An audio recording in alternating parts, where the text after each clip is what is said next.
Zorlu terörle mücadele eğitimini tamamladılar. Artık ülkelerinde görev yapmak için hazırlar. Somali'nin terör örgütü Eşşebab'la mücadelesinde bir süredir Türk Silahlı Kuvvetleri tarafından eğitilen komandolar sahada. O komando taburlarından biri daha eğitimini tamamladı.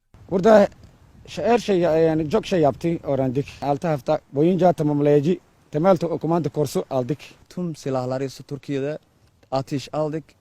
EYB ve mayın aldık. Helikopter inmek ve binmek için aldık. Somalili askerler Isparta'daki terörizmle mücadele eğitim ve tatbikat merkezinde 6 hafta süren zorlu süreçte mekanik nişancılık, atış, mayın ve el yapımı patlayıcılar göğüs göğüse muharebe eğitimi aldılar.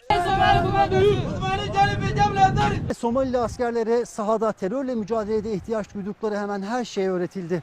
Ama bunun da ötesinde yine terörle mücadelede askerlerin ihtiyacı olan disiplin, özgüven ve cesaret de işte hemen arkamda devam eden bu eğitimle aşılandı. 2019 yılının Ocak ayından bu yana toplam 1643 Somalili asker komando temel eğitimi aldı. Bu eğitimin en önemli aşamalarından biri ise meskun mahallede teröristle mücadele.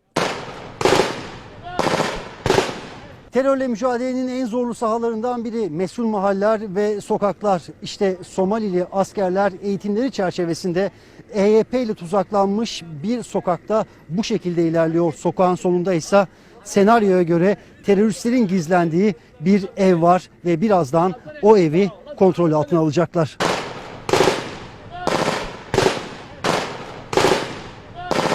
Terörle mücadelede dünyanın en iyiler arasında yer alan Türk komando eğitmenlerinin yol göstericiliğinde ilerleyen Somalili askerler, senaryo gereğince evde bulunan teröristleri etkisiz hale getirdi.